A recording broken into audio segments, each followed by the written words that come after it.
de cual estoy trabajando, sobre todo en la parte ambulatoria, que hasta ahora no se ha hablado, muchos de nosotros hemos disminuido mucho la cantidad de ecoestrés que hemos hecho, de pruebas de esfuerzo, de cualquier estudio ambulatorio, hasta de ecotransesofágico también. Pero más que nada, lo que más vamos a hablar es por qué nos contagiamos tanto. Porque en el fondo, yo estoy acá hablando de esto, porque tenemos una alta tasa de contagio, sobre todo intersalud. Empezamos diciendo una premisa, algo básico. Los aerosoles existen. Negarlo es como negar la lluvia. ¿Qué es un aerosol? Es una partícula, ya puede ser líquida o puede ser sólida, que puede quedar suspendida en un gas, en este caso el aire, por segundos a horas. ¿Qué son segundos? Segundos. No es un proyectil que yo lo arrojo y por inercia llega a un lugar. Es algo que puede quedar suspendido por segundos o por horas.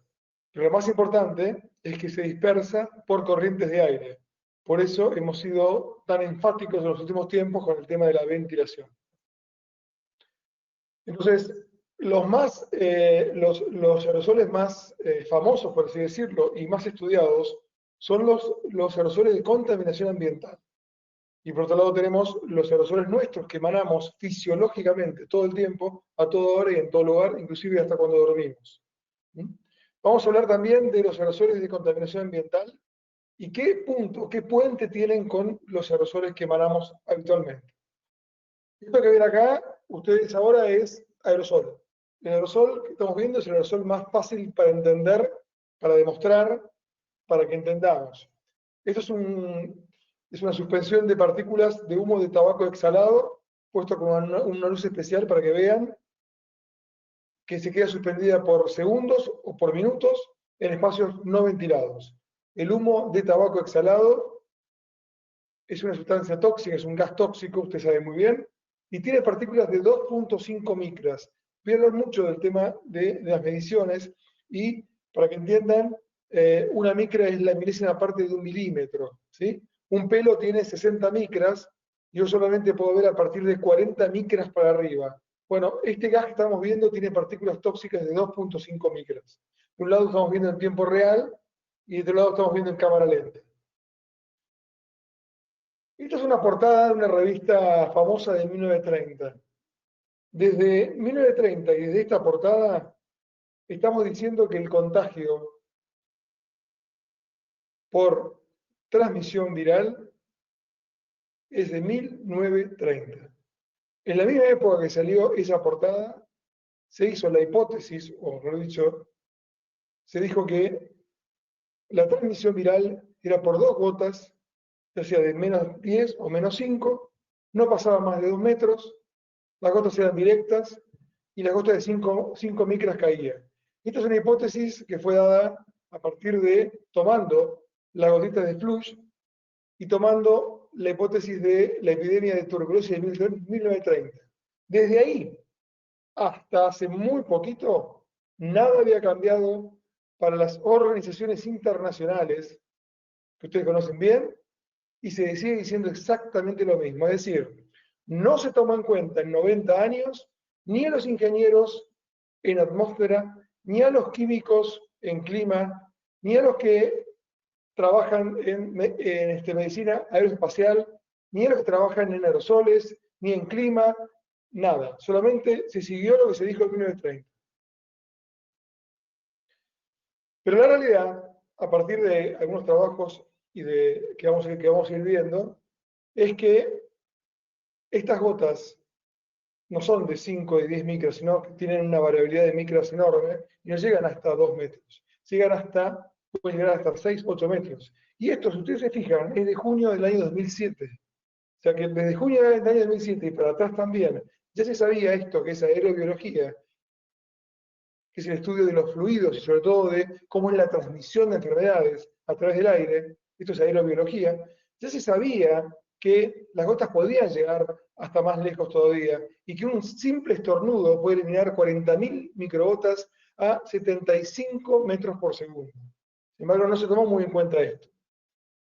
Una de las que más seguí, la que más cambió un poco la forma de pensar, es la doctora Lidia Mouriva. La doctora Lidia Bouriva, que es la directora del Laboratorio de Transmisión de Enfermedades y Dinámica de Fluidos del MIT, publica ya en el año 2016 conceptos inéditos de transmisión respiratoria. Y lo hace a través de videos ultrasensibles a 1000 cuadros por segundo, cada 20 milisegundos, como vemos aquí, en el cual se ve una nube de gas turbulento que sale cuando alguien estornuda. Cada cuadradito son 20 milisegundos, insisto, a 1000 cuadros por segundo. Y miren cómo se va viendo la nube de gas turbulento, cómo se desplaza en un ambiente no ventilado. Siempre que hablamos de aerosol, hablamos de ambientes no ventilados, cerrados, y se desplaza a metros. Y a medida que se va desplazando, atrapa el clima del lugar, el ambiente del lugar, lo va atrapando, toma la temperatura, toma la presión del lugar, las corrientes, el aire no está quieto todo el tiempo, hace un microclima y mientras avanza se va deshidratando. Cuando las gotas se deshidratan, son de todos los tamaños, van cayendo al suelo a medida que se desplazan. Esto es lo que decía Lidia Bouriva. Veamos ahora con ejemplos de videos. En ambos casos son estornudos. Del lado de aquí vemos en cámara lenta, y realmente es una nube de gas turbulento con 40.000 microgotas o microgotículas, como quieran llamarlo, y se desplazan en 7, 8, 9, 10 metros a lo largo según y de acuerdo al clima del lugar. Acá lo estamos viendo cuando exhalamos. Acá no hay estornudo, y a pesar de que no hay una gran nube de gas turbulento, acá sí con tos, pero no con exhalación, también se ven una cantidad enorme de microgotas muy chiquititas cuando estamos exhalando de forma fisiológica. Bouriva no trabajó o no mostró en este caso si existían o no virus adentro de estas microgotas, simplemente ella mostraba y hablaba de la fisiología, de la aerobiología, cuando estornudamos, tosemos, hablamos, exhalamos, y de todo lo que sale de nuestro aparato respiratorio profundo. No sale solo de la boca, como se pensaba desde 1930, que solamente las gotas grandes eran las que llegaban a transmitir. También en esa época, estamos hablando de abril de este año, Takeda, que es el presidente de la Asociación de Enfermedades Infecciosas de Japón, hizo algo parecido, sin estar en contacto de ellos, pero también con un video ultra sensible, pudo llegar a demostrar estas microgotas y esta nube de gas turbulento. Y ya se comenzaba a hablar de la tercera vía de contagio. Este es un video de Takeda, donde se pueden ver que en 20 minutos existen microgotas muy chiquititas que quedan suspendidas en el aire.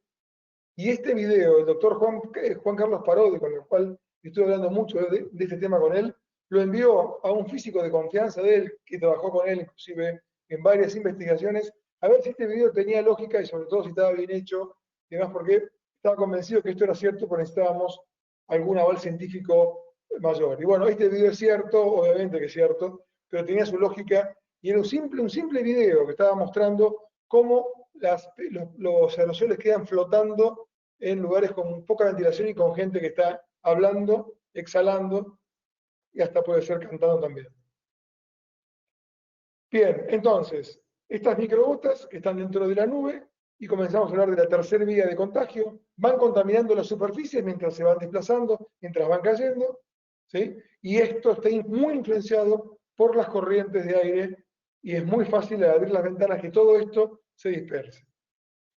Entonces, una microgota termina siendo esto, que en el fondo es un aerosol, puede tener una micra, puede ser más chico que una micra, puede tener 100 micras, 200 micras, no es 5 o 10 nada más, y ahí se termina la historia. Hay de todos los tamaños, grandes, visibles, chiquitas, por supuesto que las visibles no son las que quedan suspendidas, y ella no es más un aerosol, ella es una microgota, entonces. Y por dentro tienen, los virus no están desnudos, están dentro de estas microgotas. Un virus mide 0.12 micras. Acá yo hice un ejemplo de un aerosol de una micra que tiene filamentos, gotículas mucosalivares, células del sistema inmune, electrolitos, en fin, una cantidad de cosas, humedad, mucha humedad. Y los virus deberían estar adentro y no están afuera. Todo esto entonces lo propusimos ya desde el 20 de abril, inclusive nuestra sociedad científica, CISIAC, tuvo la diferencia de publicar algo que no era específicamente de cardio, y pudimos publicar esto, que es prácticamente una de las primeras veces que se habló en nuestro país y en la región sobre la tercera vía de contagio, que son los aerosoles. Y por eso hicimos una web también sin fines de lucro que hablaba de la tercera vía de contagio como aerobiología. Entonces, ya sabemos que los aerosoles existen, no hay dudas. La pregunta es si tienen virus adentro. Bueno, y si el virus que tiene es viable, es decir, si es replicable. Este es uno de los primeros trabajos que sale justamente en abril, en esa época, en el cual demuestran que hay cuantificación genética en los aerosoles. Es un trabajo en el cual se comparó la estabilidad en superficie y en aerosoles de los virus y se los comparó el SARS-1 contra el SARS-2. Como ven aquí, tanto el SARS-1 como el SARS-2 es muy parecido, en los dos había aerosoles, y los dos tienen las superficies o los fomites más prevalentes para que estén más horas de tiempo el virus en superficie, que es acero inoxidable y plástico. Un trabajo en el que todos se refieren, es uno de los primeros, que habla de que el COVID-19 estaba, que este coronavirus estaba, por lo menos la cuantificación genética, no quiere decir que infecte, por lo menos estaba ahí. Un segundo trabajo, voy a mostrar 4 nada más, un segundo trabajo que también es un clásico, hoy ya es un clásico, que también salió en abril, mayo, abril también, donde se demostró en 2 hospitales de Wuhan la existencia de COVID-19, de SARS-CoV-2, en muestras de aerosol, y esto se lo pudo cuantificar. Y se mostraron un montón de lados de los hospitales. Lo que más me llamó la atención no es que haya aerosol en los cuartos de los pacientes con COVID, no es que haya aerosol en el baño, sobre todo, de los pacientes y arriba del inodoro de los pacientes con COVID, sino, fíjense ustedes, en el staff médico. El staff médico encontraron restos y pudieron cuantificar, aunque no replicar, no hablamos de replicación, de cultivo en tejidos, sino solamente cuantificación. Encontraron entonces cuantificación de COVID en todos los lugares, menos los lugares que no estaban ventilados. El market, como lo tenían ventilado, no encontraron. El bar tampoco, evidentemente estaba es un lugar soleado, abierto. Encontraron en todos los lugares donde no estaban ventilados. También donde los médicos y el personal de salud se sacaban la ropa, encontraron en las ventanas, en el suelo y en el aire también. Es decir, es uno de los primeros trabajos que muestra que existe cuantificación viral en estos aerosoles. ¿Sí? Por supuesto que proponen ventilación natural, en fin, todo lo que ustedes están hablando, y ya empiezan a hablar de máscaras, que se acuerdan que en abril había mucha controversia si los médicos debían usar máscaras aún con pacientes no COVID. Una controversia inútil, sin ningún sentido común hablar de eso, pero bueno, hubo que demostrar este tipo de cosas como para que no se escuchen y todos usemos barbijo. Bien, vamos al otro, perdón, sí, bien, al tercer trabajo que quiero mostrarles de cuantificación genética y en este caso de replicación, porque es interesante porque una crítica del trabajo anterior es que si el virus es o no viable. Claro, es lógico. Encontrar un resto, una cuantificación, es como decir, hay vida en Marte, pero encontré un resto humano, pero no lo vi moverse. Bueno, vamos a ver si se lo puede replicar, entonces tiene mucha más chance y tasa de infección. Este trabajo, que se hizo también en 2 hospitales, no en terapia intensiva, se hizo con pacientes también que estaban internados en un lugar ambulatorio, tipo cuarentena, donde los dejaban aislados, todos COVID positivos, por supuesto, y otro lugar un poquitito más complejo, pero siempre sin respiradores, siempre con pacientes con COVID poco sintomáticos, digámosle barra moderado. Y también encontraron, fíjense ustedes, encontraron también cuantificación genética en los aerosoles. ¿Dónde encontraron más? Bueno, fundamentalmente otra vez lo mismo, encuentran en las habitaciones de los pacientes con COVID. Y es muy interesante en qué lugar de la habitación. Por ejemplo, si el sistema de circulación de aire tenía un jet que se dirigía justo debajo de la cama, el 100% de las muestras debajo de la cama del paciente eran positivas. Es decir, tenía mucho que ver la dirección y el flujo del aire donde encontraban las muestras. Las muestras se encontraban con aparatos especiales que atrapan el aire, y eso es después lo que investigan. Entonces, muy parecido al trabajo de Wuhan, encontraron, bueno, como les cuento yo acá, una fuerte influencia de flujo de aire. ¿Qué es lo más importante de este trabajo? El aire de los pasillos. Que hayan encontrado y atrapado aire en una habitación con COVID y que hayan cuantificado el virus, está bien, ya estaba demostrado. Pero en el pasillo de ese paciente afuera, lo demostró, no en todas las muestras, en el 58.3% de las muestras, pero ya imagínense que ya eso era muy importante. Los pacientes importantes no tenían tos y no tenían estornudo, eso lo quisieron remarcar. Esto es muy importante porque este es uno de los primeros trabajos que muestra que el cultivo del virus en células o en tejidos donde pueda crecer fue positivo, ¿sí? Acá estamos viendo el reborde inferior de una ventana de un paciente con COVID, que fue muy rápido, el cultivo creció rápidamente, y el aire del pasillo de ese mismo paciente, que si bien es menor la réplica, también atrapando aire y cultivando ese aire en tejidos de una manera muy especial, también se encontró entonces que el virus era replicable y que existía. La tercera cosa importante de este trabajo es el tema del contagio interpersonal, es algo que tanto nos preocupa y que por eso en parte estoy acá hablando. En este trabajo puntual, que fue un trabajo muy minucioso además, fíjense ustedes que arriba de todo tenemos personal altamente capacitado con protocolos, con equipos de personal, todo lo que tenemos nosotros con filtro está bien. Control de acceso estricto puede ser que lo tengamos. Lo que no sé si tenemos todos son purificadores de aire motorizados. Estos habla de filtros especiales que vamos a hablar ahora, seguramente después. Sala de presión negativa, intercambios a cada rato, pasillos con presión negativa. Bueno, tuvieron 0 contagio. Porque nosotros nos seguimos contagiando con solamente las precauciones de la parte de arriba nada más, por supuesto que mucho menos que si no estuviéramos. Pero evidentemente algo más nos falta, o algo más se nos está escapando. Este último trabajo que les muestro para ver cuantificación y viabilidad viral en las microgotas en el aire y en los aerosoles, es un trabajo de Florida, pero de Estados Unidos, pero más que nada quiero que vean, y por eso lo puse bien grande, la cantidad de laboratorios, lugares que tuvieron que trabajar para demostrar que 2 pacientes, y para que sea serio el trabajo, 2 pacientes tenían aerosoles flotando con virus. Esto salió en agosto. Estoy hablando de no solo departamento de infectología, dinámica de aerosoles, departamento de ingeniería y ciencia ambiental, departamento de aeromedicina espacial, departamento de lo que quieran. La cantidad de gente involucrada para trabajar para poder hacer esto. 2 pacientes, vamos a estar teniendo ahí. Se los cuento rápido porque el método es muy complejo y deberían estar cada uno de los que trabaja ahí para poder explicar lo que han hecho. Pero básicamente, máquinas de atrapamiento aéreo del lugar, además de tomar muestras de cada uno de todos los lugares, en 2 pacientes que estaban en estas habitaciones. Se encontró, por supuesto, se encontró ARN genómico, eso está bien. Pero vamos a lo más interesante, por cuestión de tiempo.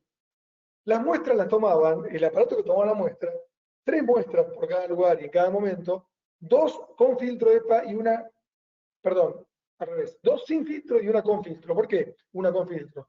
Porque si daba todas positivas, no querían que piensen que la persona que estaba coleccionando las muestras estaba contaminando. Entonces, si cada vez que pongo un filtro EPA no tengo ningún tipo de virus en lo que estoy atrapando y lo que estoy cultivando, esto significa entonces que claramente está bien hecho el estudio. No era un objetivo el filtro, no era un objetivo. Pero miren qué interesante la conclusión final. ¿Sí? Primero, las muestras con filtro EPA, ninguna tuvo virus. Segundo, el mismo, y este trabajo es muy interesante, el mismo material, el mismo ARN viral sacado de las fosas nasales de los 2 pacientes fue hallado en el pasillo de afuera y en el aire. El mismo material genético.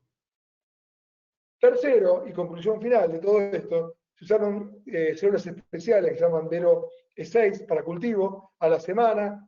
Todo eso que vimos viendo, el atrapamiento aéreo de cada uno de los fomites que fueron buscando, encontraron que las células se replicaban, vivían, y ahí abajo en D tienen que a 7 días, fíjense la cantidad de coronavirus que hay, COVID-19. Es decir, que este trabajo creo que es muy concluyente, es multitask en cuanto a la cantidad de gente involucrada, de centros involucrados, no de la misma especialidad, y eso es lo más interesante. Bien, entonces, vamos por la mitad de la charla y sabemos que los aerosoles existen, ¿sí? Que tienen material genético, sí. Que tienen material viable y replicable, sí. Ahora, ¿infectan?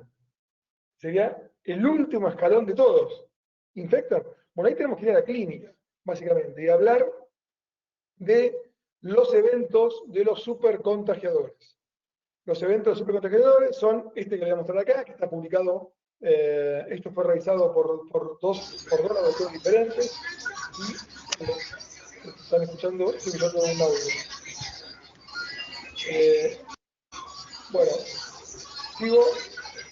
Esto fue, les pido que apague el micrófono porque no sé si el micrófono abierto. Gracias. Esto que también ves acá es un restaurante chino. Como ves, Esteban, ¿de dónde te voy a conseguir yo un melé? ¿Tú crees que yo tengo una farmacia? Yo no sé dónde te voy a conseguir un melé, déjame averiguar. Te voy a pasar los teléfonos de ahora, cuando pase un rato, te paso los teléfonos de un grupo de farmacia que hay aquí en Maracay. A ver si alguien tiene disponible. El melé está desaparecido, te voy a contar. Hola. Por favor, apaguen el micrófono.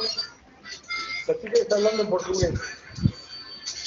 No la tengo vista, no sé si bueno tiene vista y abre el micrófono. Por favor, que apague el micrófono. Gracias. Volvemos, entonces. Este es un restaurante chino en Wuhan.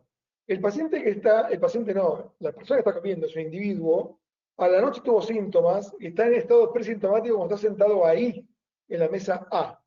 Ese día y esa noche contagió, y ahora vamos a ver, a el resto de esa línea, de esa franja que está ahí, que está a más de 2 metros, en el cual lo investigaron, lo vieron, lo siguieron. 2 laboratorios diferentes no se cruzaron con el paciente cero. Y la única forma de entender esto era a través del flujo de aire, la circulación y los aerosoles.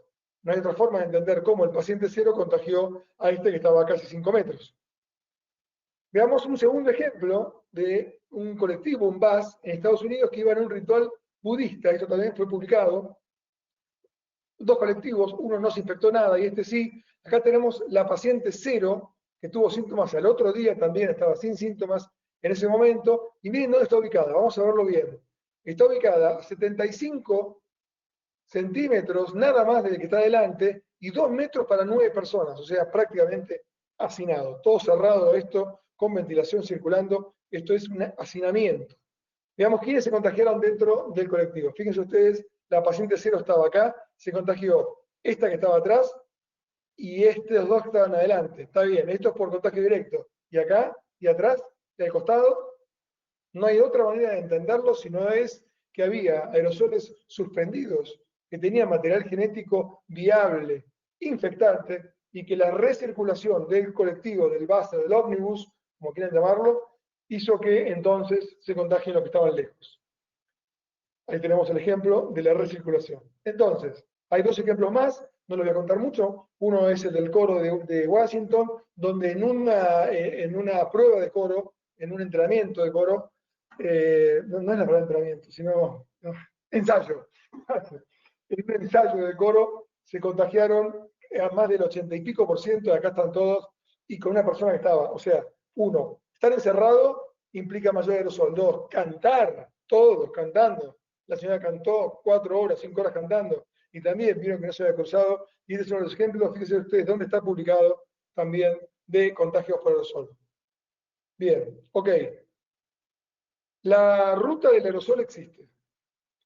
Pero ¿cuánto sirvieron los barbijos y máscaras que estuvimos nosotros diciendo que debíamos usar? Y fíjense ustedes que de nuestra sociedad científica hemos hecho recomendaciones, hemos hecho, que bajo el volumen del video, hemos hecho recomendaciones, inclusive con la doctora Reyes, la doctora Pamela Rojo, Beatriz Domínguez, Carlos Guzmán, Agustín Sencalépore, yo también colaboré, Silvia Majul, todas recomendaciones para que todo el mundo use barbijo y todo el mundo se lo ponga bien, porque unas cosas que pasaban que se estaban poniendo mal. Un video increíblemente lindo de todo esto. ¿Esto sirvió? Sí, por supuesto sirvió. Sirvió mucho. Tanto es así que se hizo un metaanálisis de ver si había servido o no la distancia, las máscaras y la protección ocular, y este trabajo que es el más significativo para mostrarles, hay muchos, es un metaanálisis con 72 estudios que se hizo más que nada en una mayor proporción con el SARS y el MERS, pero tomando también pacientes del COVID, esto es hasta el 3 de marzo, un muy serio trabajo, en el cual,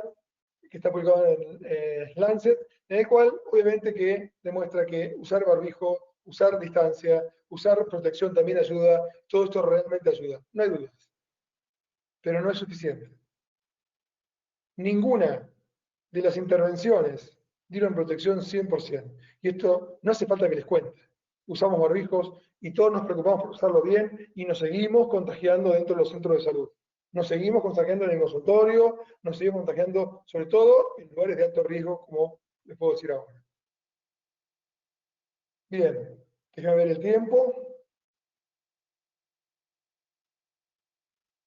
Vuelvo de vuelta a la línea de pregunta. Entonces, ¿pero por qué pasa esto? ¿Por qué nos seguimos contagiando?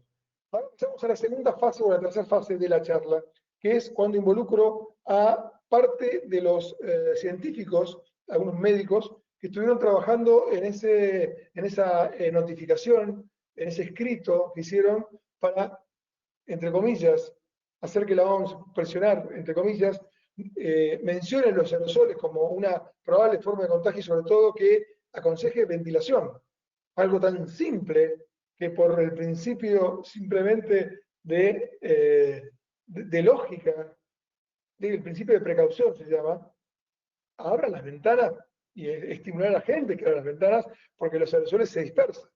Bueno, Donald Milton, con el que él tuve el placer y tuvo él la gentileza de contestarme los mails y de tener algún tipo de intercambio, él presenta este trabajo hace muy poquito en el cual toma en cuenta que los aerosoles de la contaminación ambiental se clasifican y les gusta clasificar a los que trabajan, a los ingenieros en ambiente, a los que más trabajan en aerosoles, que son los que trabajan en contaminación ambiental de aire, en el tamaño y según dónde llegan al tracto respiratorio nuestro. Entonces ahí ustedes lo van a ver que las grandes gotas, que tienen más de 100, 200 micras, pueden llegar a la parte de lo que es boca, nariz y demás. Las intermedias, que tienen las llaman material particulado, ¿sí? Las partículas de menos de 10 micras, que son las famosas en contaminación ambiental, que es la que mide todo el tiempo todo el mundo, esas llegan hasta la parte media de la parte respiratoria aproximadamente, y las más chiquitas, que son las rojas, que ustedes ven acá, las rojas llegan directamente al pulmón. Directamente al pulmón. Entonces, tomando en cuenta esta clasificación, en cual las verdes llegan a la parte alta, las rojas llegan al bien profundo y las amarillas al tracto medio, digamos, en forma didáctica, él hace lo mismo. Entonces se habla que la aerotransmisión viral puede ser por balística o por aerosoles. La balística es la directa, la que llamamos directa, por inercia, no están suspendidos en el aire. La macrogota que yo estoy en estos momentos, si tuviera alguna luz láser o algo que me esté proyectando, la macrogota, que puede tener más de 100 micras, hasta la puedo ver. Recuerden que el pelo tiene 60. Me sale de la boca y llega a 1 metro, 2 metros, no más de eso. Esa es la balística, la que le pega directo a la persona que está enfrente mío.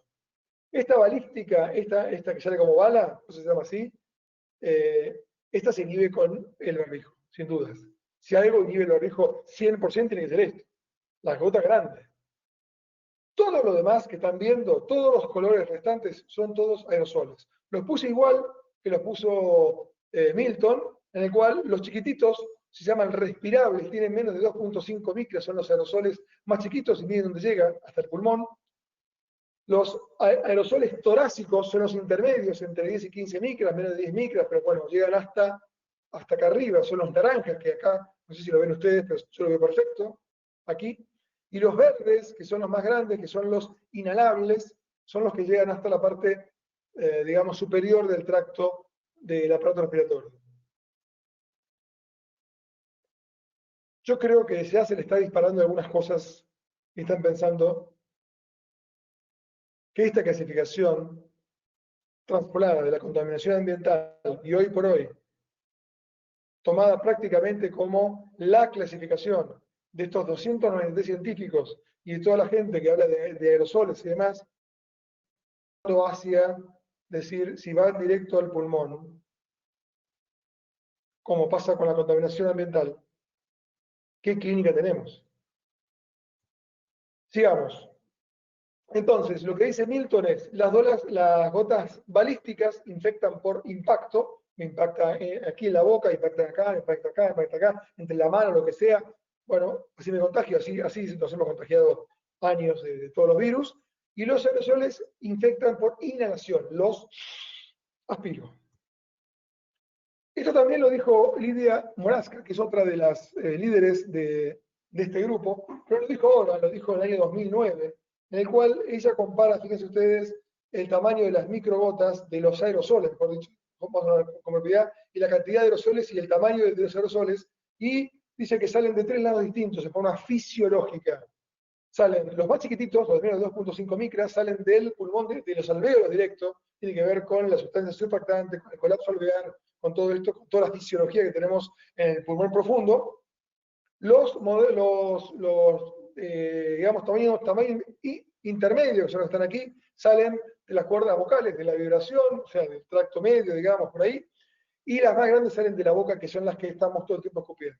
Esto es lo que decía Lidia Moraska hace 10 años, un poquito más, y fíjense ustedes que seguimos durante años hablando solamente del contagio por tuberculosis. Cuando, si uno mira acá y se fija en el tamaño de los aerosoles, prácticamente la inmensa mayoría son chicos.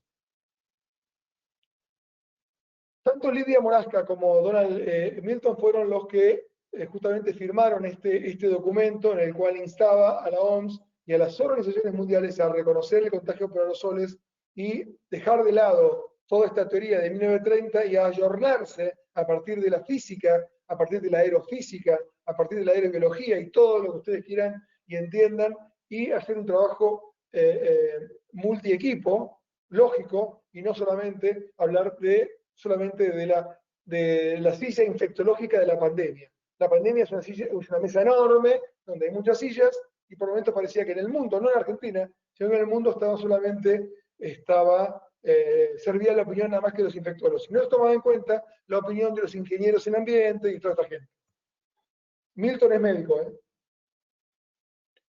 Bien, esto es algo que sale inmediatamente después, en el cual según el tamaño de la partícula va a depender el momento, el tiempo de suspensión del aire, cuanto más grande menos tiempo, fíjense que la de 100 micras, que son las que se ven, duran 6 segundos, prácticamente no se sabe si es o no un aerosol, pero de 100 para abajo sí, 8 minutos, 1 hora, las más chiquititas hasta 41 horas. Puede ser cierto o no, ser exacto o no, pero que de esto, aunque sea la mitad exacto de esto, es suficiente para explicar muchas cosas que están pasando. ¿Qué pasó en ese momento cuando después que sale todo esto? Bueno, ustedes lo conocen a Anthony Fauci. En ese momento, públicamente, él reconoce que había un error y que los físicos, lo leo textual, porque lo dijo SIC, los físicos de aerosoles que se han acercado nos han dicho realmente nos hemos equivocado durante muchos años y que las partículas de más de 5 micras aún permanecen en el aire cuando decíamos que se caían al suelo.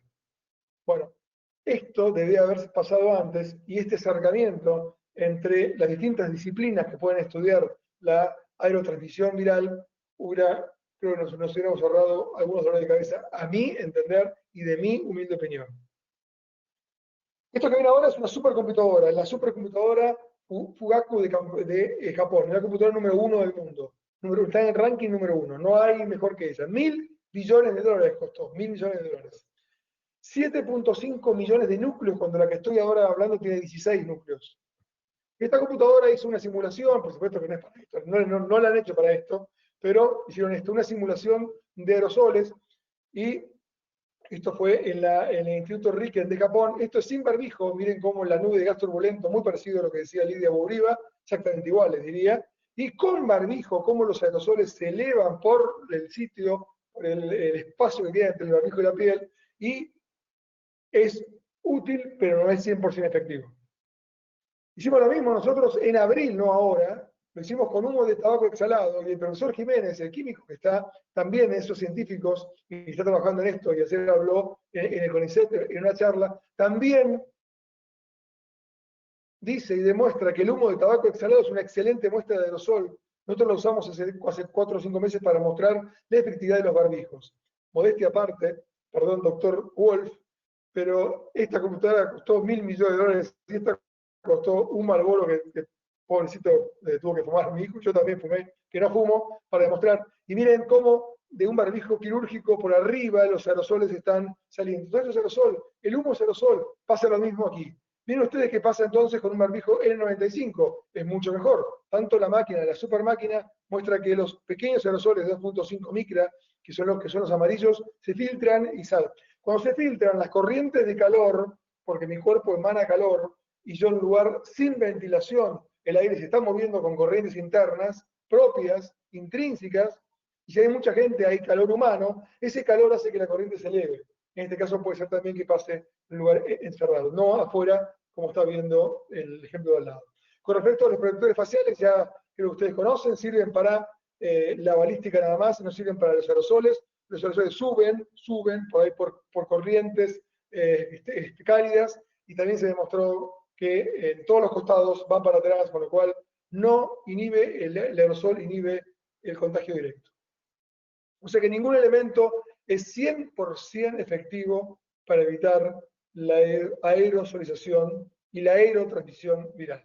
Si pienso que sacando lo balístico, todo lo demás es aerosol, chiquito, grande, mediano, todo lo que me sale por el barbijo y todo, puedo llegar a entender por qué entonces hay tantos contagios en centros de salud que cuidan sus elementos de protección y no saben dónde se contagiaron.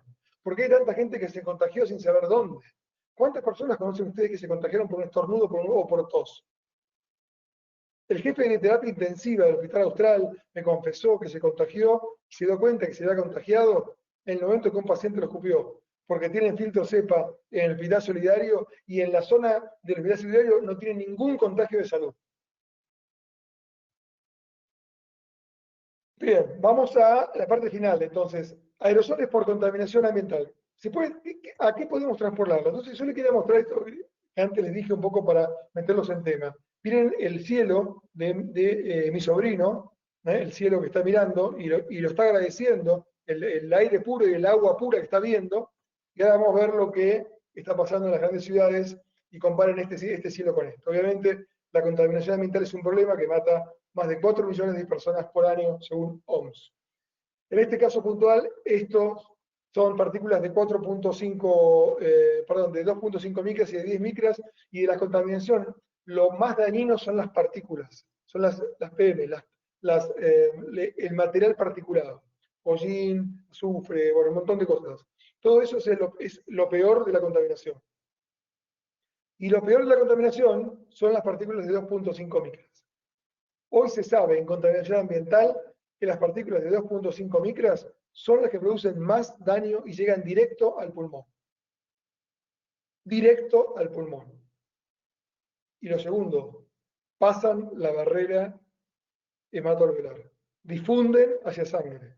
Las partículas de 2.5 pasan a sangre desde la barrera alveolar. Esto es, si uno, que somos médicos, y estamos hablando de aerosoles que están llegando al pulmón. La pregunta entonces es, si los aerosoles de 2.5 micras de la contaminación llegan al pulmón y son más dañinos, ¿por qué no pueden ser los aerosoles de la aerotransmisión viral de 2.5 micras que lleguen al pulmón directo y sean dañinos?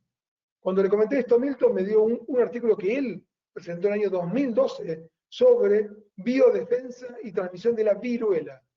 El artículo habla, y él demuestra, un artículo muy interesante, 2012, porque ellos tenían mucho miedo al bioterrorismo, cualquier parecido con la realidad no es mera coincidencia, y describen lo mismo que ahora. Ustedes le cambian a este artículo smallpox y ponen, en vez de viruela, ponen COVID, lo mismo.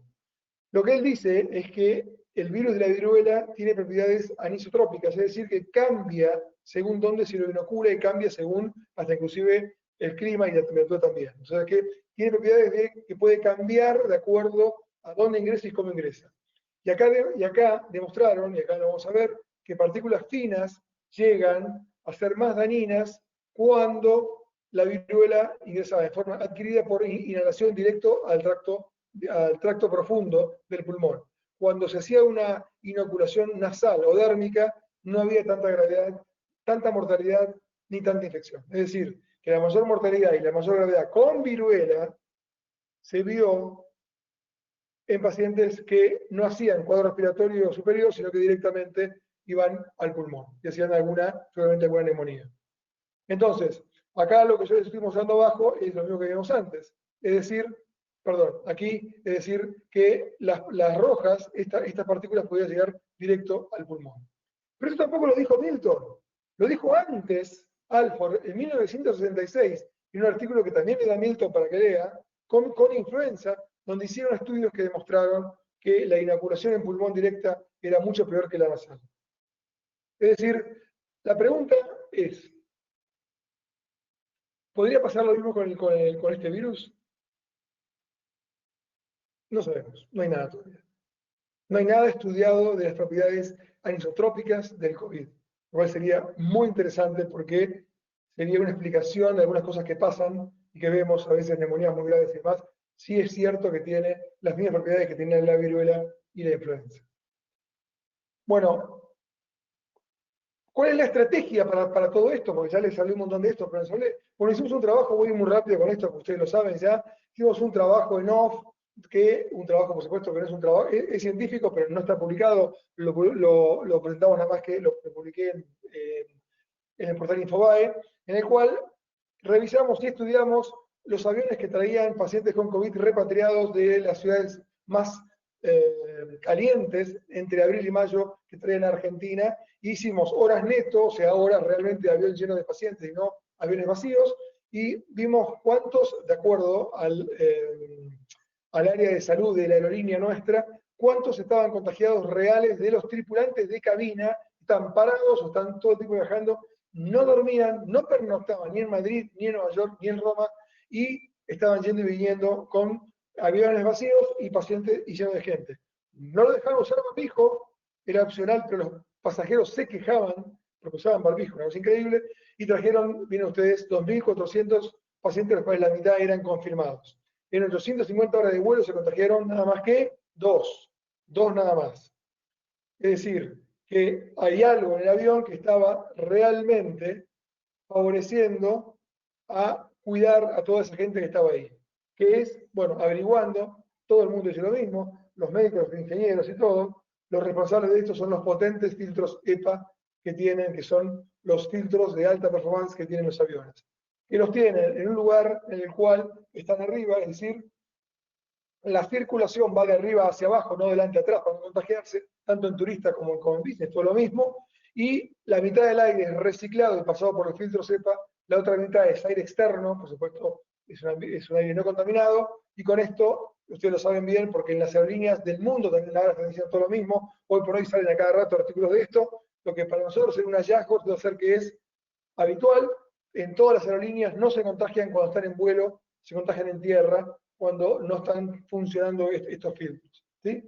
Y estos filtros filtran el 99.9% de los virus, bacterias y hongos. Por eso dije y pensamos y pusimos en el artículo, ¿por qué no bajamos estos filtros a tierra?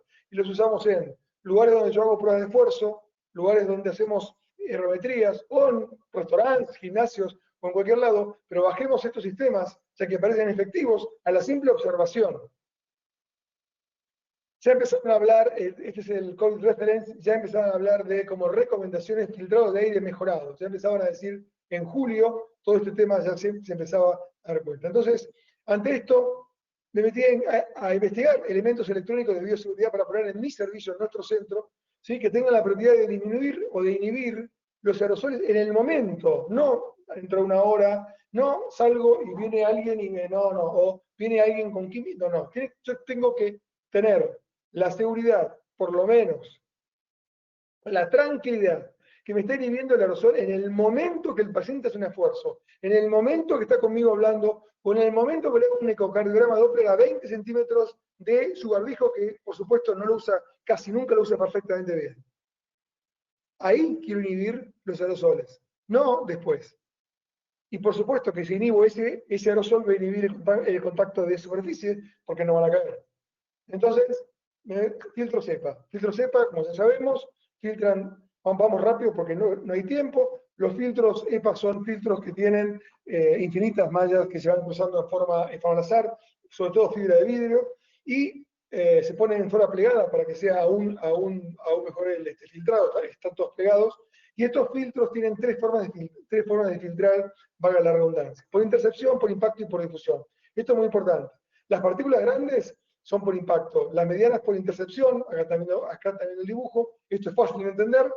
Las chiquititas, que son las que nos importan, bueno, por difusión.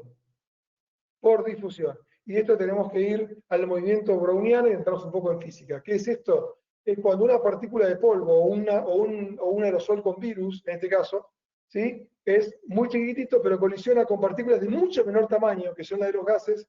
Entonces va haciendo este movimiento browniano, que están viendo ustedes ahí, que filtra, esta propiedad la tiene el filtro de. Entonces filtra realmente muy chiquitito, pero tiene un lugar ciego, que es un lugar de máxima penetración y de mínima eficacia, que es 0.3 micras. Acá están viendo los diferentes filtros, 14, 13, etcétera, y otras marcas también. EPA no es una marca, otro tipo de filtros.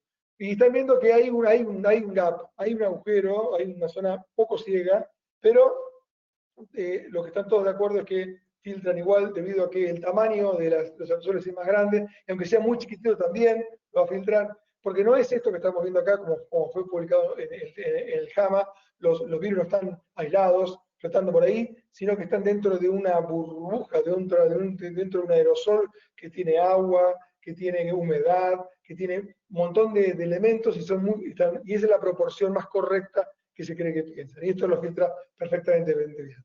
Segundo elemento, por separado, todos los elementos están todos probados que siempre fueron así. La luz UV. La luz ultravioleta, ustedes la conocen, trabaja en un rango de longitud de onda que va para que sea la usada por nosotros. No hablamos de la estratosfera ni de la que está por encima en la troposfera. Hablamos de la luz UVC, que es la que se usa en desinfección desde hace 70 años.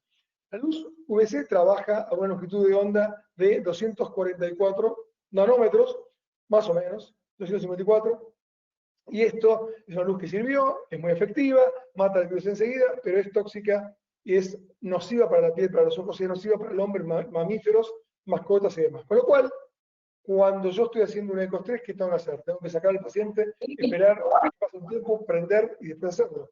Es muy difícil entonces, y yo puedo usar esto así. Ahora, si no es tóxica, sí, y hay una luz que no es tóxica, que es la luz UV-CFAR, la luz lejana, se llama lejana, que trabaja con una longitud de onda menor, de 222 nanómetros, que está descripta, y esto es increíble para mí, descripta, que está usada en heridas quirúrgicas y que no es tóxica. Yo no digo que hay que usarla directamente porque no, pero sí usarla dentro de algún elemento, dentro de algún lugar, encima esté protegida por el mismo aparato. Pero usaría en un servicio luz que no sea tóxica porque estoy trabajando con el paciente en el momento. Esta luz UV-CFAR demostró, y acá lo demostró en el Centro de Radiología de Columbia de Nueva York, es uno de los que más publicó esto y los que más trabajó en esto. Esto lo hizo con influenza, todo un aparato muy especial, en el cual demostraron que en muy poca carga, con 2 milijoules por centímetro cuadrado, nada más que eso, que es muy poco, el virus de la influenza se acaba. Lo hicieron ahora con el virus, con el coronavirus, no con el COVID, sino con 2 coronavirus que son el 30% de las desinfecciones comunes de coronavirus en los tiempos de invierno. Lo mismo, les digo que con 2 milijoules enseguida el virus se inactiva. Con lo cual, la luz UV-CFAR lejana, no tóxica, sería ideal. La pregunta ¿es fácil de conseguir? No tanto. ¿Es cara? Es un poco más cara, pero es tóxica. No la usan directamente, insisto, la usan dentro de un aparato. Acá hay varios trabajos y vienen ustedes acá, incisiones superficiales infectadas, la usan a veces ahí. Ionizador. Rápido, el ionizador es un complemento, no es lo que hay que usar por separado. ¿Sirve? Sí, sirve. ¿Qué es? Es un elemento electrónico, como estamos viendo acá arriba, que emite partículas, que emite electrones, los electrones son negativos, moléculas negativas. Las moléculas negativas van a ser atraídas por átomos positivos, por ejemplo, el polen, un virus, una bacteria.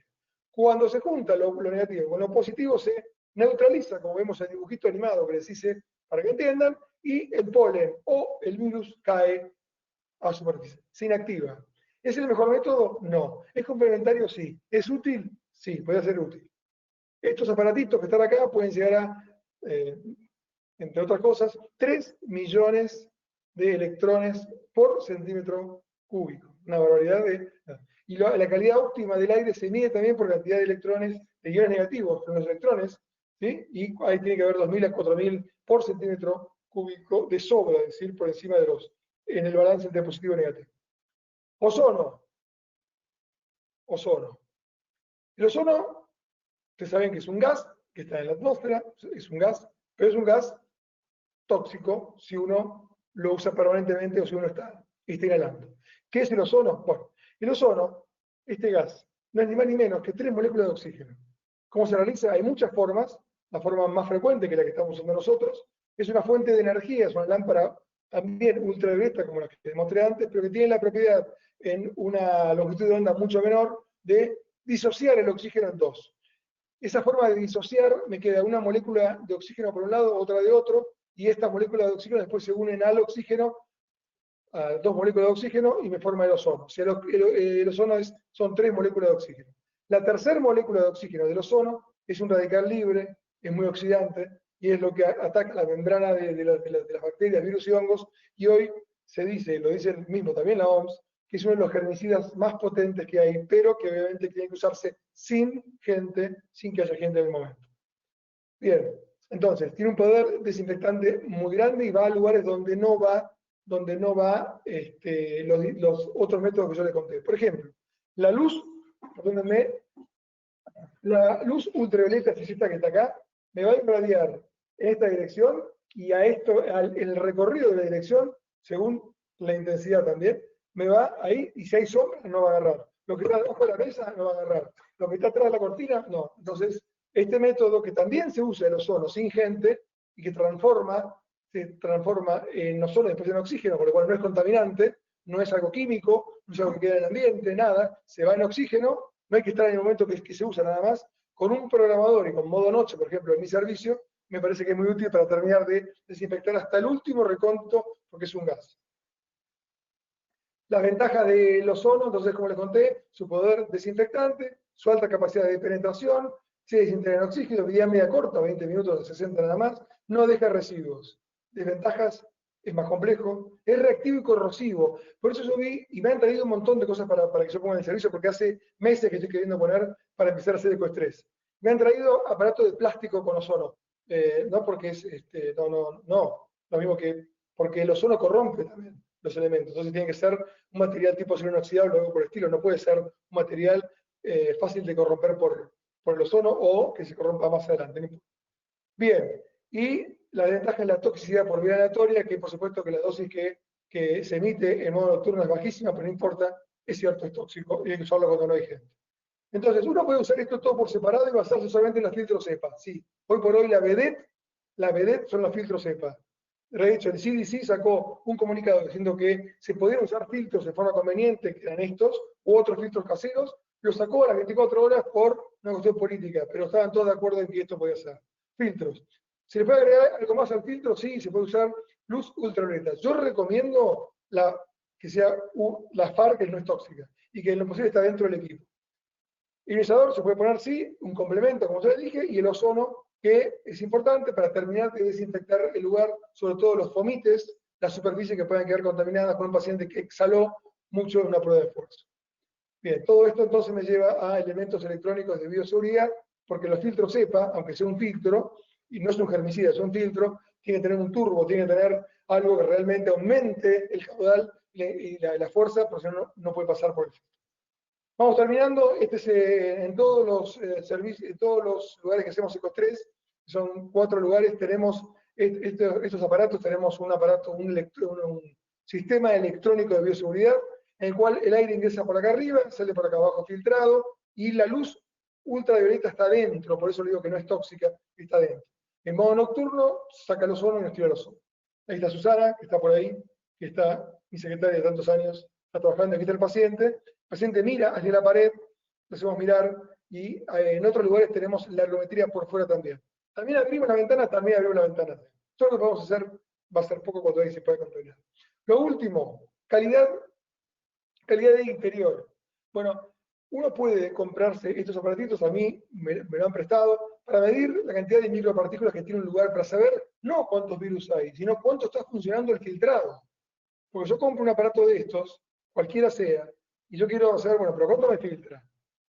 Porque si me está filtrando poco, las partículas de 2.5 micras de la contaminación ambiental no me la filtra, entonces tampoco me va a filtrar los aerosoles de 2.5. Entonces, tiene que ser, esto es interesante para evaluar la calidad de lo que uno compra cuando compra filtros. Lo otro, y lo segundo, creo que tengo acá, que también me han prestado, ¿sí? Que es más ni menos que un medidor de CO2, que mide la ventilación del lugar, fundamentalmente. El CO2 no es un gas tóxico, no es un contaminante, mejor dicho. No es un contaminante. Pero, obviamente, que al exhalar, como yo ahora estoy exhalando, me aumentó muchísimo. Estoy a 1200 ppm, partículas por millón, cuando lo normal es 400. Estoy encerrado acá para que ustedes no escuchen ruido. Me encerré, arranqué con 500 y ahora estoy con 1200. Entonces, abro la ventana y baja radicalmente. Y esto lo dijo Jiménez, y lo dijo ayer justamente en la charla que dio, es una buena forma de ver qué nivel de ventilación tienen ustedes. Si les da alta PC2, abran las ventanas rápidamente. Ayer a la noche, antes de dormir, tenía 544. Dormí solo. Obviamente. Mi cuarto a las 7 de la mañana tenía 800. Entonces, esto es una excelente forma, no es barato, tampoco es caro, pero es una excelente forma de ver cuán ventilado está el lugar donde están trabajando ustedes. Bien, terminamos. Esto lo dijimos en abril del 2000, ahora, en abril. Una de las razones es la resuspensión de las microgotas deshidratadas. La tercera vía de contagio es una razón de la falta de control de la pandemia. En octubre, prácticamente a 6 meses de eso, decimos que en la subestimación del contagio por aerosol estaría la respuesta de por qué nos hemos contagiado tanto. Y que los elementos electrónicos de bioseguridad pueden ser una alternativa en áreas de salud o de alto riesgo también. Gracias a CISIAC fundamentalmente por darme esta oportunidad de hablar de algo que no es cardiológico, pero que si bien nos atañe, no es de lo que hablamos habitualmente. Gracias a la doctora Evarte por darme el lugar, porque no es fácil encontrar lugar para explayarse si no se habla de lo que los demás quieren que hable. Gracias a la doctora Reyes, Silvia Pajul y Lara Plastino por la revisión de todo lo que hacemos. Ellas me revisan todo, me corrigen todo, me retan cuando no entienden algo y lo escribo difícil. Gracias a Daniela Blanco, la jefa de área de salud de Infobae, que me dio la oportunidad de poder expresarme. Gracias a Juan Siri, que nos dio la máquina para poder trabajar. Andy Videla, la gente de Aire Bioseguro. Y a los 120 médicos que firmaron en nuestras web, en nuestras páginas de cuidarnosenmovimiento.com y covid19.com.ar. Son máquinas, sí. Páginas sin fines de lucro que las hicimos para poder explayarnos de manera diferente. Y ahí estaba el doctor Parodi encabezando eso en marzo cuando empezamos con todo esto. Gracias. Perdón por el tiempo un poquito más.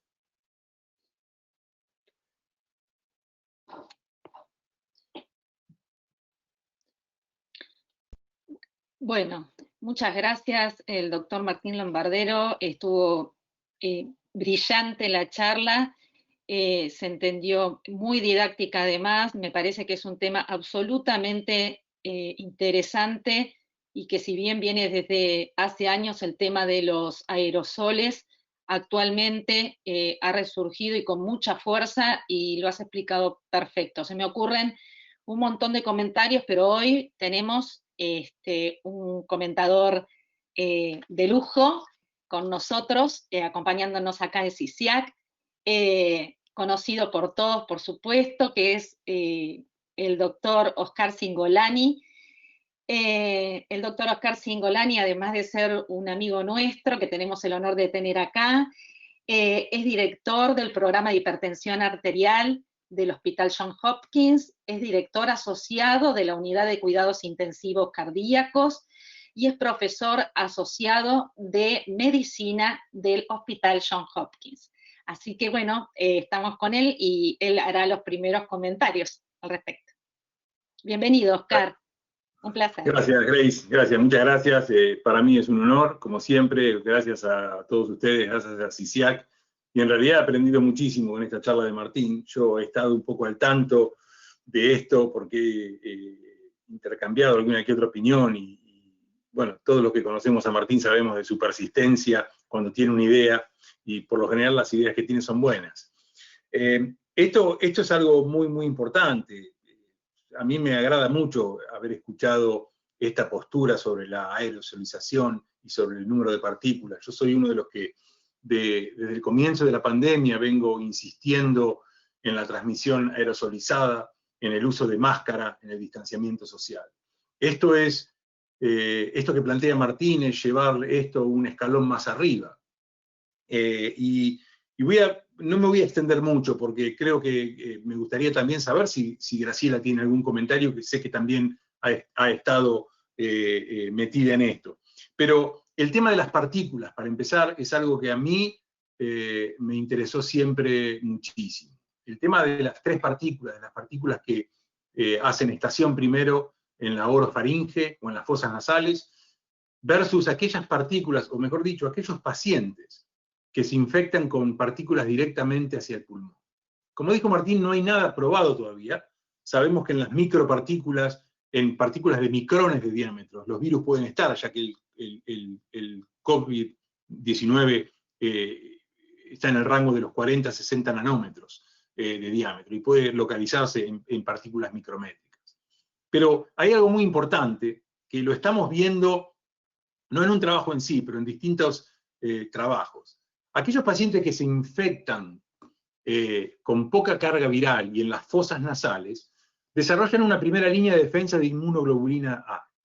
Y esta inmunoglobulina A no solamente tendría una defensa local, sino que también estaría interrelacionada con la otra defensa, que serían las inmunoglobulinas G, las inmunoglobulinas M, y también con una cierta de crosstalk o comunicación con la inmunidad celular.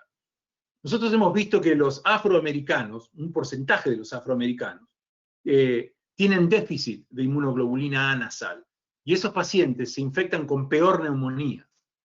Y esto, ahora estaba pensando, mientras lo escuchaba hablar a Martín, que es muy posible que aquellos pacientes que no tengan una primera estación con partículas mayores, y esto es simplemente una idea que se me acaba de ocurrir y una hipótesis, aquellos que las micropartículas van directamente hacia el pulmón, posiblemente salteen una primera barrera de defensa y les vaya peor, o les vaya mejor, no sabemos, pero es simplemente una teoría, con lo cual esta teoría de las tres partículas, de los tres diámetros, es algo interesantísimo, que vuelve al otro paso, que es sobre los filtros, y que me da el enganche para contarles un poco desde nuestra experiencia del hospital. Nosotros no tenemos ninguna experiencia tan detallada y científicamente y técnicamente avanzada como la que describió Martín acá, pero ya se está empezando a hablar de eso. Cuando nosotros dividimos el hospital al principio de la pandemia en COVID positivo y COVID negativo, creamos áreas comunes para el personal de salud para que se cambiaran. Y esas áreas son áreas con presión negativa y que el aire se usó a través de filtros. Yo estuve averiguando la semana pasada y los filtros que están usando para esos son parecidos a los de los aviones, con lo cual me reconforta mucho ver la data que también Martín sé que hace tiempo que viene trabajando e insistiendo en eso, sobre los filtros. Así que llevar todo esto a un escalón más arriba, con los filtros complejos, más la luz ultravioleta y el ozono, bueno, es algo muy, muy importante porque todos sabemos hoy en día que si bien algunos países están controlando, hoy por hoy los países que han relajado las medidas de distanciamiento social, relajado el uso de máscaras, han vuelto a tener un pico, con lo cual no hay duda de que hasta que salga una vacuna efectiva, o mejor dicho, eficaz, con pocos efectos adversos, y administrada por al menos 60-70% de la población, la transmisión aerosolizada es lo que tenemos que realmente cuidar y proteger, porque está visto que es la vía de contagio principal, y que está visto de que frenando eso podemos bajar las curvas. Lo hemos visto nosotros en nuestro estado, en donde tuvimos un gran efecto con el uso masivo de barbijos y máscaras, y también hemos visto que nuestro hospital ha tenido muy, muy bajo contagio en los profesionales de la salud, y creo que en parte es por esas áreas con los filtros importantes y presión negativa que hemos hecho cuando los pacientes se cambiaban y los cambios de guardia, puesto que pensamos de entrada que esas podrían haber sido una de las zonas calientes, por así decirlo, en otros hospitales donde hubo muchos contagios entre el personal de salud. Hay muchas otras cosas más para comentar, pero esos son los principales puntos que quería resaltar y bueno, quería felicitarlo a Martín por la charla tan instructiva que nos dio. Muchas gracias, Oscar. Realmente muy importantes tus comentarios. Y ahora quisiera invitar a la doctora Graciela Reyes y al doctor Hernández a que por favor nos transmitan las preguntas que han hecho desde el público, tanto para Martín como para Oscar, y los comentarios que pueden hacer al respecto. Por favor. Gracias, Salvador. Bueno, realmente hay muchas felicitaciones para el doctor Lombardero a través del chat, y ya lo hemos estado viendo. Y hay una pregunta para Martín, que el doctor Hugo Martínez, aparte de felicitarlo, le dice: una duda, Martín, en relación al uso de ozono. ¿Está por ahí, Martín? Si se puede activar su cámara, Martín. ¿No estoy? Repito, dice: una duda, en relación al uso de ozono, dado lo corrosivo que ¿es seguro para los equipos que utilizamos? Se refiere a los ecocardiógrafos, a las computadoras, y muy seguramente también a los resonadores y al TAC que también él utiliza. Sí, bueno, el ozono se utiliza en quirófano y en años, ¿no? No es algo nuevo, por un lado. Segundo, que la dosis que se usa en los equipos que usamos nosotros es una dosis muy baja, sí, es una dosis hasta casi ni siquiera tóxica, es muy baja la dosis. Por supuesto que la dosis baja, como dicen los fabricantes de esto, si le pones, que nosotros como médicos decimos, bajame la dosis, y ellos te dicen, pues si te baja mucho la dosis, no va a ser efectivo. Y en ese juego de efectividad y dosis está. Pero por lo menos lo estoy usando hace tiempo, y obviamente no tengo ningún problema de nada ni con los cables ni con nada, porque está descrito, pero es con dosis muy altas, muy altas. En ningún momento dado esas lámparas pueden llegar a producir semejante cantidad de ozono. No es un método químico, es un método seco, ¿no? Claro. Yo prefiero los métodos secos, no los químicos, que ahí sí pueden ser que el método seco es más fácil de controlar. Bien. Acá hay una pregunta, además de todas las felicitaciones que van surgiendo, por supuesto, para la charla, para el doctor Lombardero, de Gerardo. Dice, en resumen, ¿qué técnica se puede usar intraestudio y cuál fuera de este? Martín. Intraestudio, bueno, intraestudio yo uso, porque uno cuando habla, por ahí tiene miedo de hablar de marcas y no es bueno eso. Pero es como si estuviéramos hablando de cuando comenzaron los autos. Es imposible no hablar de uno especial que es el que está probando. Es imposible. Van a ser un montón de autos, pero yo estoy probando este. Yo probé otras cosas y a mí no me sirvió. A mí la luz ultravioleta convencional y clásica, la lamparita que uno se tiene que ir y tiene que volver después, no me sirve porque el paciente me está exhalando en el momento el aerosol. Necesito algo que me filtre en el momento. La respuesta, doctores, yo en ese caso uso un aparato que tenga primero un filtro y que sea EPA en lo posible. Ayer decía Jiménez que no hace falta que sea EPA, que podemos usar filtros más baratos. Yo uso, si puedo, usaré un filtro mejor. Hay filtros caseros también ya. Hay barbijos caseros, pero el N95 es el N95. Esto es lo mismo. Entonces yo quiero que el aparato sea un N95 de los EPA y que encima, como el filtro EPA no es un germicida, se pueden colonizar bacterias y hongos, no virus, porque el virus se coloniza pero se muere en 24 horas. Bacterias y hongos sí se pueden colonizar. Entonces hay que cambiar el filtro a cada rato. Para cuidarlo hay que poner un prefiltro y una luz que le esté pegando ultravioleta al filtro y al aire. Entonces a mí no me hace mal. Me decontamina el filtro y el aire sale más limpio. O sea que yo usaría un aparato de esos. Hay muchas cosas para usar. Yo usaría eso. Yo uso eso. La doctora Suilma nos escribe ahorita, dice, yo tengo una pregunta, dice, si usted está en una sala de terapia intensiva, y va a ser un eco transesofágico de un COVID positivo. Dice, ¿usted aconseja usar EPP más allá de la máscara, el full face, con filtros externos? Esos que parecen de Chernobyl, yo creo que eso se refiere a la doctora. No tengo experiencia en eso. La realidad es que uno puede inhibir el contagio directo. Por ejemplo, el paciente que está excitado y lo tienen que intubar.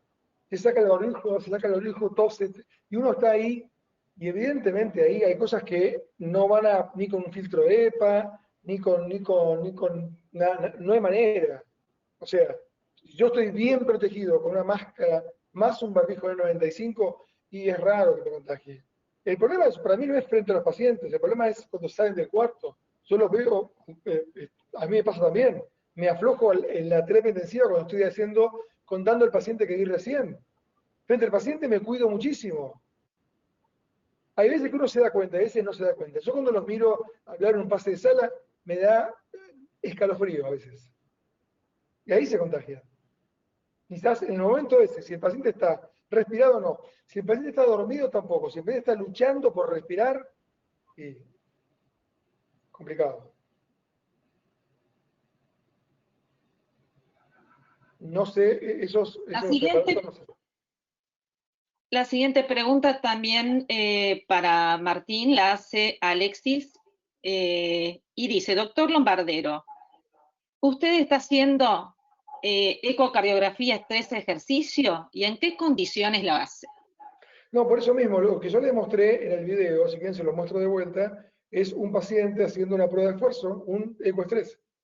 Y lo hago con el aparato funcionando, más obviamente las medidas a los técnicos con barbijo, con todas las medidas de siempre, pero solamente pongo el aparato, en el cual considero que un aparato que me esté filtrando los aerosoles, que tenga el mismo sistema del avión, que fue el que yo fui a buscar, porque yo fui a buscar, no fue que me trajeron a mí, yo fui a buscar un aparato que tenga filtro cepa. Si yo estoy filtrando los aerosoles y confío que el filtro es un filtro adecuado y lógico, entonces considero que estoy bajando la aerosolización del lugar, porque ustedes recuerden que al hacer una prueba de esfuerzo está exhalando un montón de aerosoles. Hasta ahora, inclusive en nuestro medio, no estamos haciendo mucha prueba de esfuerzo. Ahora estoy haciendo más, pero las que hemos hecho, inclusive sin el aparato, tampoco tuvimos contagio tomando todas las medidas. Una cosa que recién decían de los aparatos estos, estamos empezando a usar snorkel.